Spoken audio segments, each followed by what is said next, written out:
দুয়ারে ২৬-এর বিধানসভা ভোট করা নাড়ছে। দলের সুপ্রিমো বারংবার নির্দেশ দিয়ে আসছেন দলের মধ্যে কোনো গোষ্ঠী কোন্দল বরদাস্ত করা হবে না। কিন্তু কে কার কথা শোনে?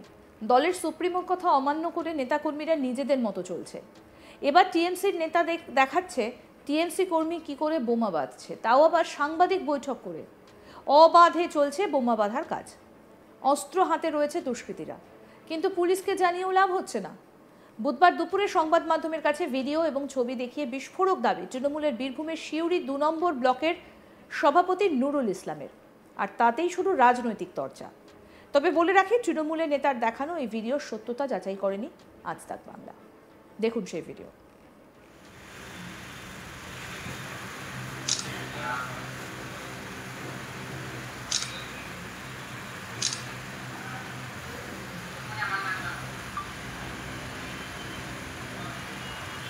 এটা কোনটা বলতে হবে নাকি কি বলতে হবে? বিভিন্ন রকম পূর্ণ মাংস একবার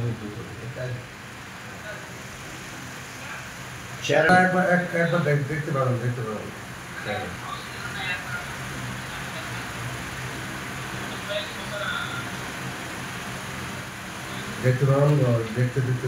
পাবেন।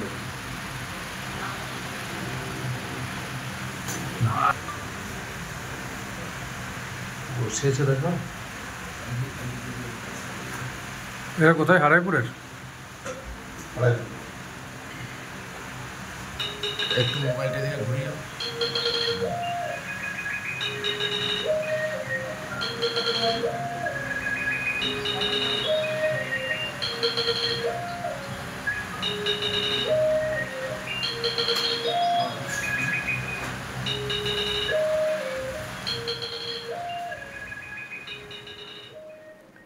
নুরুল ইসলামের দাবি, সিউড়ি ২ নম্বর ব্লকের অন্তর্গত হারাইপুর গ্রামে এইভাবেই দুষ্কৃতীরা রাতে বোমা বাঁধছে।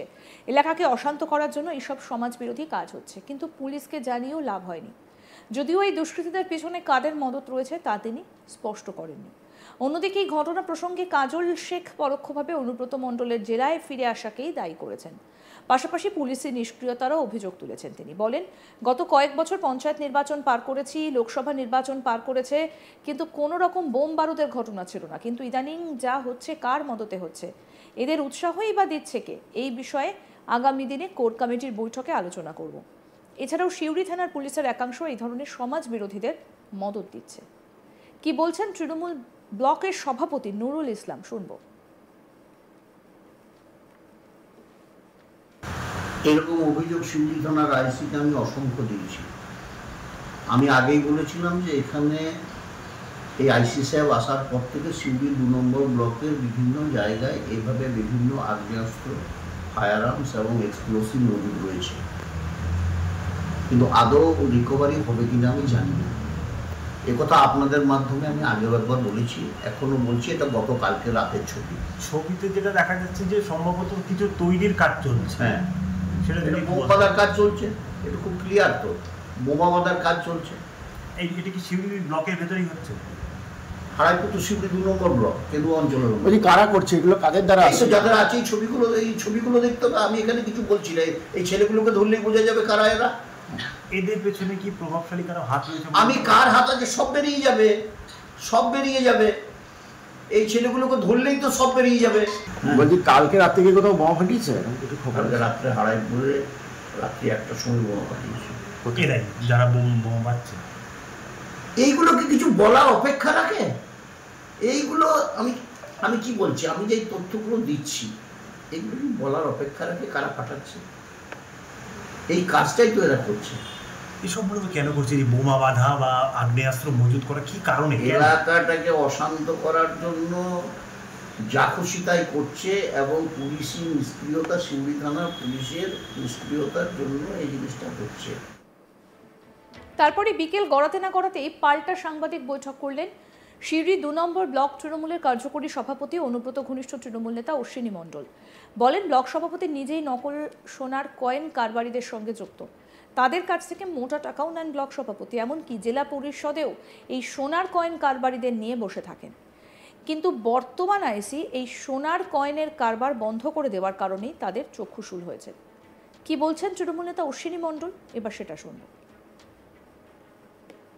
বর্তমান ব্লক সভাপতি তিনি আজকে যে সাংবাদিক বৈঠক করেছেন, যে কথাগুলো বলেছেন, আমার প্রথম প্রশ্ন, তিনি এই যে বোম বাঁধার যে ছবি দেখিয়েছেন, আগ্নেয় অস্ত্র যে ছবি দেখিয়েছেন, আমি প্রশাসনের কাছে আবেদন রাখব যে ওনাকে ডেকে জিজ্ঞেস করা হোক যে উনি এই বোম বাঁধার ছবি এবং আগ্নেয়াস্ত্রের ছবি উনি কোথায় পেলেন এবং এগুলো কখনকার, ওনাকে জিজ্ঞেস করলেই আমার মনে হয় উত্তরটা সঠিক বেরিয়ে আসবে। অভিযোগের তীর তো আপনাদের দিকে। আমি প্রথমেই বললাম, উনি হচ্ছেন এই সিউড়ি 2 নম্বর ব্লকের সভাপতি, দীর্ঘকাল দলটা করে এসছেন। যদি কিছু অসামাজিক কাজকর্ম এই ব্লকে হয়ে থাকে, ওনার নেতৃত্বে হয়ে এসেছে। তাহলে এই যে তাছাড়া কি জানেন তো, ব্যাপারটা হচ্ছে আমাদের দমদমা অঞ্চলে কিছু অ্যান্টি সোশ্যাল মানুষ আছে, যাদের ব্যবসা হচ্ছে নকল সোনার ব্যবসা। যে ছেলেগুলো এই ব্যবসাটা করে, সেই ছেলেগুলোকে আমাদের বিগত দিনে আমাদের যিনি এসপি ছিলেন নরেন্দ্র ত্রিপাঠী নাকি, তাই তো? হ্যাঁ, তিনি ওই ছেলেগুলোকে অ্যারেস্ট করেছিলেন। এই দেখুন সেই ছবি দেখেন। এবং সেই ছেলেগুলোকে নিয়ে বর্তমানে উনি জেলা পরিষদে যে রুমে উনি বসেন, দেখুন ওদেরকে নিয়ে, ওই অ্যান্টি সোশ্যালগুলোকে নিয়ে অ্যান্টি চেম্বারে আলোচনা করছে। এবং এদের কাছ থেকে বর্তমানে বছরে কোটি কোটি টাকা ওনাদের পকেটে যেত ওই নকল সোনা কারবার করার জন্য। বর্তমান আইসি তিনি তার কাজের মধ্য দিয়ে এই আমাদের এই এলাকায় নকল সোনার কারবারটাকে পুরো বন্ধ করে দিয়েছে। বন্ধ হয়ে যাওয়ার জন্য তাদের পকেটে এখন আর অর্থ যাচ্ছে না। তার জন্যে এই বোম বাঁধার কথা, এই পিস্তলের কথা, এই নানা রকম একটা মিথ্যা চক্রান্ত করে আমাদের আইসির বিরুদ্ধে একটা মিথ্যা চক্রান্ত করছে, যাতে এই আইসিকে এখান থেকে সরানো যায়। সরাতে পারলে আগামী দিনে আবার তাদের ওই সোনার কারবারটা চালু হবে, তাদের পকেটে অর্থ আসবে। এটাই হচ্ছে আসল কারণ, অন্য কোনো কারণ এখানে নেই। তাছাড়া এই যে বোম বাঁধা যে কথাটা উনি বলছেন, আমি আপনাকে একটা ছবি দিয়ে দিচ্ছি। যে বোম বাঁধা ছবিটা আমি আপনাকে দিচ্ছি, সেই যে বোম বাঁধছে সে হচ্ছে নুরুল ইসলামের ছায়া সঙ্গী। তার স্ত্রী হচ্ছে কেন্দুয়া অঞ্চলের হারাইপুর অঞ্চলের। আরও আপডেট পেতে দেখতে থাকুন আজ তাক বাংলা। সাবস্ক্রাইব করুন, নোটিফিকেশন পেতে বেল বাটন অপশন প্রেস করুন, হোয়াটসঅ্যাপেও ফলো করুন আজ তাক বাংলা।